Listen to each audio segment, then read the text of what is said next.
So, hello guys. Today we are going to learn the concepts about multi-threading. So, what is multi-threading? Why we need multi-threading, and actually we will explore also the concept of the thread pool in Java. So let's start with what is multi-threading. So before the multi-threading, I will explain about the what is multitasking. So what is multitasking? So in our computers or laptop, we can perform a different task. Like uh, we can explore the Chrome, as well as we can write into the MS Word, as well. With that we can also listen and music. So this we can at a time we can do a multiple task. So it is nothing but a multitasking. So in the programmatic language, or in the uh, computer language, or in the conceptual, there are two types of multitasking. First is process based multitasking, and the second one is a thread based multitasking. So, what is process based multitasking? Initially, I will explain the definition. The process based multitasking means um, running a multiple tasks simultaneously, where each task means in process based, where each task is a separate independent process. Means, let's say, as I say, in our computer or laptop we can perform different operations. Like at a time running a Chrome, it contains, it also it is one process, as well as like writing into the WordPad, it is also one process. So these two are the different tasks. Means these two are running simultaneously. Tasks are running simultaneously, but they are separate independent process. Means in the in the RAM, like in the actual memory, RAM, which is a random access memory in the computer. So for these two applications there will be a separate space in the memory. So that's why it is a complete independent process. These two processes are not depends on each other. So it is process based multitasking. So what I once again I will repeat the definition. Running multiple tasks simultaneously, where each task is a separate independent process. It is process based multitasking. So now the now the concept comes. What is thread based multitasking? Thread is nothing but it is a small part of the process. We can say thread, it is a subpart. It is a subpart of the process. Subpart of process. So what is thread? So the thread means running, same definition, running multiple tasks simultaneously, where each task it which where each task is a separate independent part of the same process. Means, as I say, like we taken an example of Google Chrome. So it is, let's say, Google Chrome. So in that Chrome we can read a blog. So read a blog means the data is fetching from the, means what are the activities are happening, data fetching from the internet is also happening.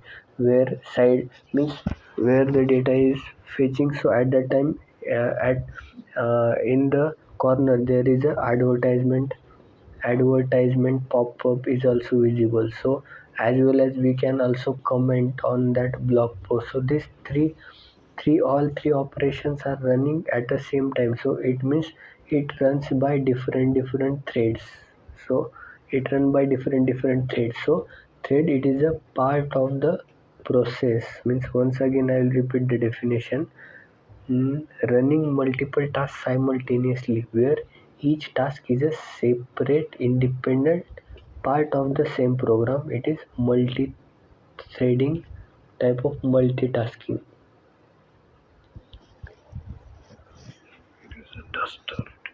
Multi-threading type of multitasking.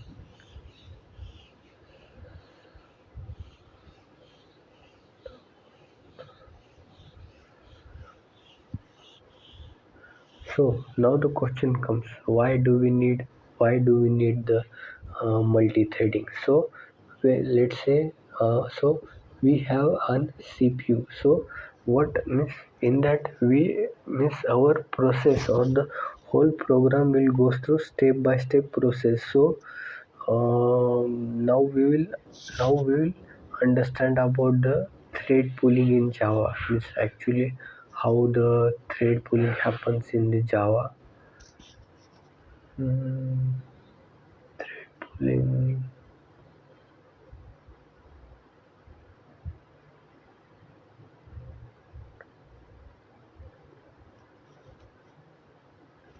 So so what is the base structure of the program? Like what is the base structure of any Java program? First, initially, as you all know, we have a main method. So the program is going to start from the main method.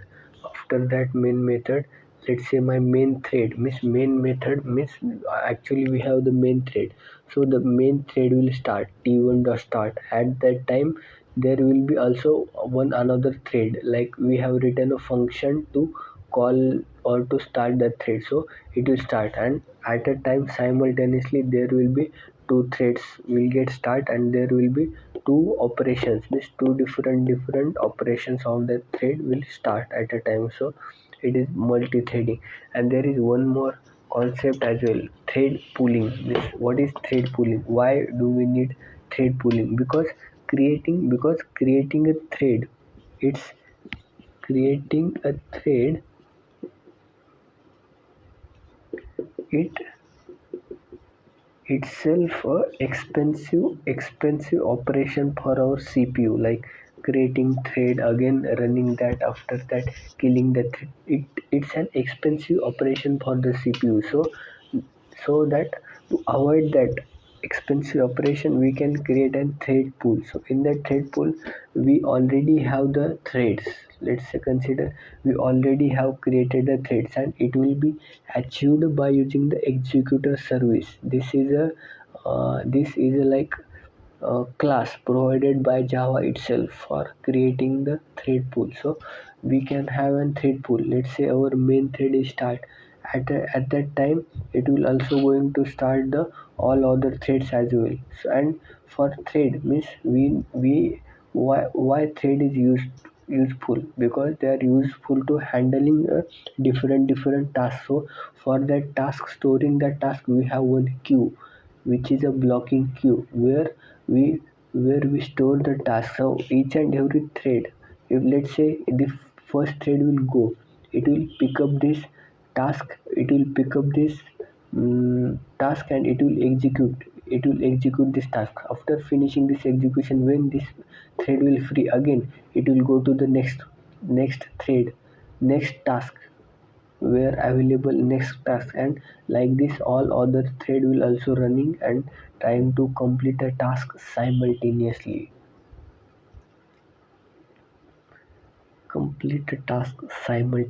So this is a blocking queue. What is blocking queue means? Let's say why there is question, why blocking queue?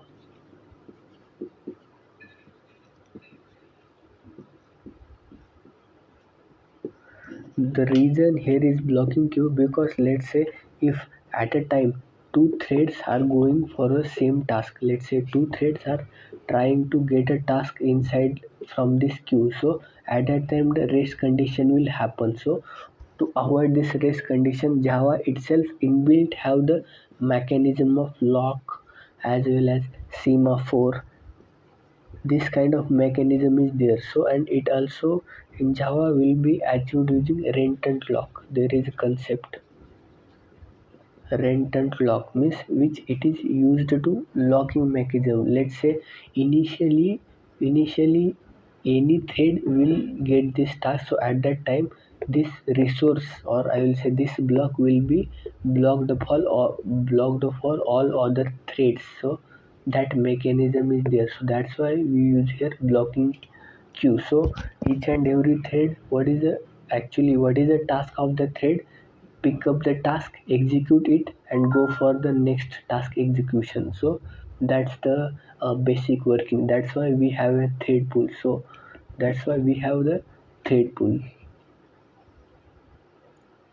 And here, so why the thread pool, the question arises, why the thread pool should contain, like, means on what basis, means let's say, as you say, we have thread pool, on what basis we should decide the thread pool size, like what should be the size of that pool, it on which basis we should decide the size of that thread pool. So the it depends on what we do, means what task or what work we want to perform, what work we want to perform. So it can contain two types. First is, let's say, it is CPU intensive tasks.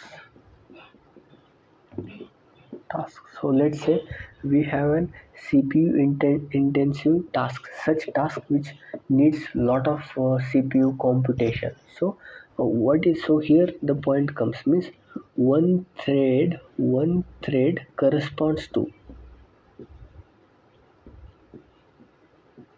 one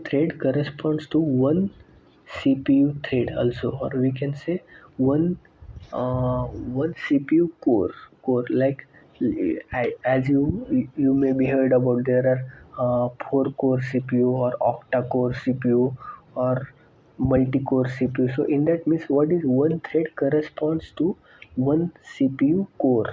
One thread corresponds to one CPU core. So if, let's say, if we have, let's say, CPU intensive work. So at that time, so the maximum thread size should be, so the maximum thread size the maximum thread size should be the CPU core, how many cores CPU have. Based on that we can decide the size of the pool. And what if we have an IO based operations, like fetching the data from the database, or fetching data from the internet. So at that time, what happens, let's say, my CPU is 4 core CPU, and I have also created my thread pool of 4 size thread pool. So at that time, what happened, when our threads, all the threads, as you know, our thread life cycle, initially it is new, it is in the, let's say, running thread. If it needs something input or output, it will go into the waiting state. So when the application runs, and when we need to fetch a data from a database, or we need to fetch a data, let's say, from the internet. So at that time, let's say, my all the four threads are went to processing the data or getting the data from the database. So at that time, my CPU will be idle. CPU don't have any work, or CPU CPU will be sit idle, because all the thread has went into the waiting state. So that's why when we perform the IO, when we will perform the IO intensive operation, operation at that time,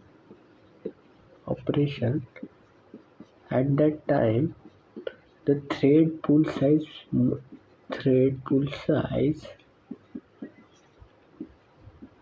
must be larger than than CPU core, so that our CPU cannot sit idle. CPU cannot sit idle. So that our CPU cannot sit idle. It keeps engaging with the tasks. So, and that's what I wanted to explain, like why multi-threading. And also this kind of works, it helps to improve our system's response time. Our system's response time will also get improved because of that.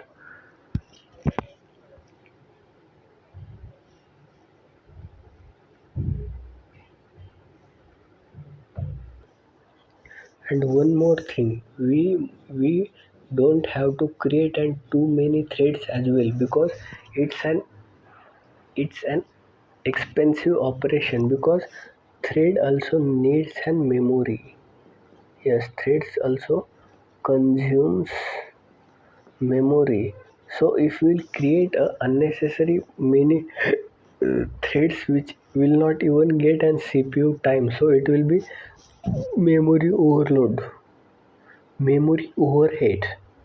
It will be memory overhead. So we have to avoid that as well. So there are multiple types of thread pool. So first is fixed thread pool. As I have shown you here, in fixed thread pool, we create number of threads. Here the thread neither will increase nor will get destroyed. So this is fixed thread pool. So now what happens in catch the thread pool? So in catch the thread pool, the scenario is, I will explain you the scenario. So in catch the thread pool, the scenario is, let's say I have two threads and both the threads have a work, have a task. They are executing the task. But let's say the new task arrives. Let's say the new task has arrived. So at that time when the task will arrives, that time the new thread will created, let's say T3. At that time the new thread will created for performing this task, and let's say this task is finished and the thread has seated idle for 60 seconds. So means whatever the time we will put as a threshold time, so after that automatically the thread will get destroyed. So that is this is the behavior of catch the thread pool. Catch the thread pool means the thread will create it based on the task. If the task is there, so then thread will create it. If task is not there, then there is no need. And if task will get finished and our thread is seated idle for let's say 60 seconds more than that, then automatically the thread will get destroyed. And what happen in sequential thread executor, in that if we want to perform a task sequentially like one after another, let's say I want to perform first task, after that second, after that third. So when I want to perform the task sequentially, so at that time the single threaded execution comes in the picture. It is helpful for performing the task sequentially.